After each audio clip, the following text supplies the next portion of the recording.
साथियों, आपके आसपास ऐसे बहुत से लोग मिल जाएंगे जो कहते हैं कि हम नास्तिक हैं, हम ईश्वर को नहीं मानते।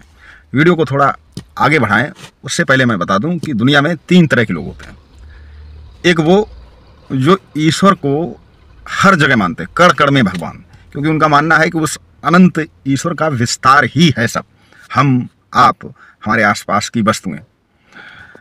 कुछ लोग ऐसे हैं जो कहते हैं कि नहीं, ईश्वर एक है और उसने ये पूरी सृष्टि बनाई है और वो उससे अलग है, और वो सिर्फ एक ईश्वर को पूजते हैं। उनका कहना है कि जगह जगह पूजा करने से पूजा बिखर जाएगी, एक ईश्वर को पूजना है। पहले वो कहते हैं कि सब कुछ ईश्वर ही है, उसी का विस्तार है, उसी का रूप है, और वो जब चाहता तो अपने विस्तार को समेट लेता है।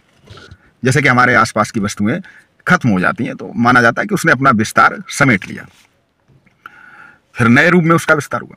खैर, दूसरे वो जो कहते हैं कि ईश्वर एक है और उसकी इस बनाई हुई सृष्टि से वो अलग है। और तीसरे वो हैं जो कहते हैं कि ईश्वर नाम की कोई चीज है ही नहीं, ये पूरी कायनात तो स्वतः चल रही है।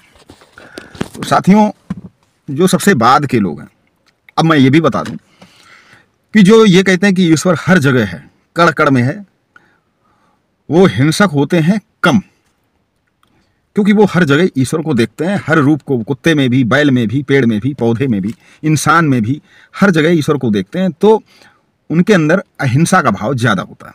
करते हैं हिंसा जाने अनजाने, स्वार्थवश, लेकिन हाँ, उनके अंदर अहिंसा का भाव ज़्यादा होता है, क्योंकि वो हर जगह ईश्वर को मानते हैं। जो ये कहते हैं कि ईश्वर एक है और इस बनाई हुई सृष्टि से अलग है, वो कुछ ज़्यादा हिंसक होते हैं। उनका मानना होता है कि ये आसपास की वस्तुएं हमारे उपभोग के लिए हैं और ये ईश्वर नहीं, ईश्वर ने बनाई है, उसकी नियामत है और वो हमारे लिए। तो किसी की भी हत्या, किसी को भी मार सकते हैं, किसी को भी, ऐसा नहीं कि वो दयालु नहीं होते हैं, मानवता के गुण उनमें भी होते हैं, लेकिन पहली वाली जो स्टेज है उनसे ज़्यादा हिंसक होते हैं, यानी उनमें अहिंसा का भाव कम होता है। और सोचने वाली बात यह है, हंसने वाली बात यह है कि जो ये मानते हैं कि ईश्वर है ही नहीं और हमें अपना रास्ता खुद से ढूंढना है, खोजना है, ईश्वर नाम की कोई चीज़ नहीं है दुनिया में, वो ईश्वर को कहीं मानते ही नहीं। वो मानते हैं कि ईश्वर नाम की कोई चीज़ नहीं, भौतिकी के नियम से या विज्ञान के नियम से ये स्वतः चल रहा है। ऐसे लोग ज़्यादा हिंसक होते हैं, बहुत ज़्यादा हिंसक होते हैं। मेरा इशारा किधर है आप समझ चुके होंगे।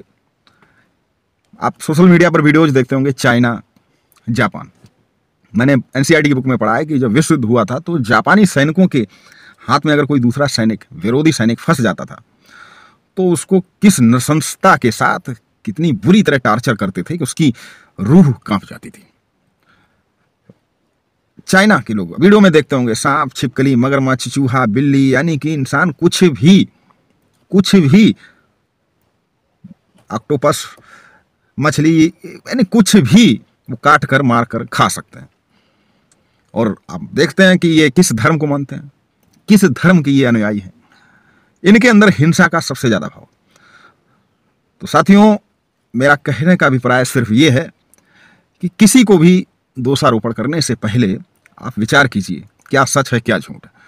बस जो कण कण में भगवान मानते हैं उनके अंदर दया भाव ज्यादा है, आप उन पर विश्वास कर सकते हैं। जो सिर्फ मानते हैं कि ईश्वर एक है, उन पर कम विश्वास कर सकते हैं।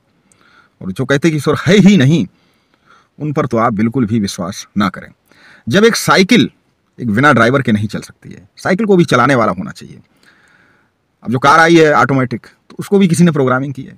जब एक साइकिल बिना ड्राइवर के नहीं चल सकती तो ये पृथ्वी इतनी बड़ी और 13 लाख पृथ्वी सूरज में समा सकती हैं, और ऐसे लाखों सूरज गैलेक्सी में समा सकते हैं, आकाश गंगा में समा सकते हैं, और ऐसी लाखों आकाश गंगाएं ब्रह्मांड में समा सकती हैं, और ऐसे लाखों करोड़ों ब्रह्मांड इस चराचर अनंत विस्तार में समा सकते हैं। और सब इस गति से घूम रहे हैं कि हम आशा भी नहीं कर सकते, इतनी तेज। और हम कहते हैं कि ये स्वतः घूम रहे हैं, इनको कोई घुमाने वाला नहीं, इनको कोई चलाने वाला नहीं। निश्चित ही कोई ऐसी शक्ति है जो खुद एक भी है और वो सब में है। इसलिए ये जो नास्तिक होने का जो ढोंग है, या जो नास्तिक हैं, उनसे बचें।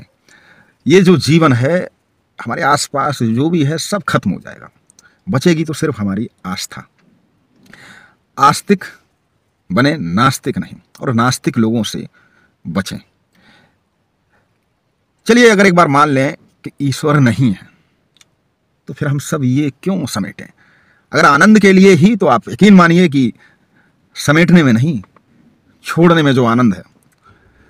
आप 10 रुपए जब कमाते हैं उसमें वो आनंद नहीं, जब 10 रुपए आप किसी को देते हैं, भीख में, दान में, कितना आनंद होता है। देने में आनंद है, तो फिर क्यों इतना इकट्ठा करना? और अगर ईश्वर है तो फिर क्यों इतना इकट्ठा करना? क्योंकि उसने हमारे लिए बहुत पहले से, बहुत अच्छे से प्रोग्रामिंग कर रखी है। नमस्कार।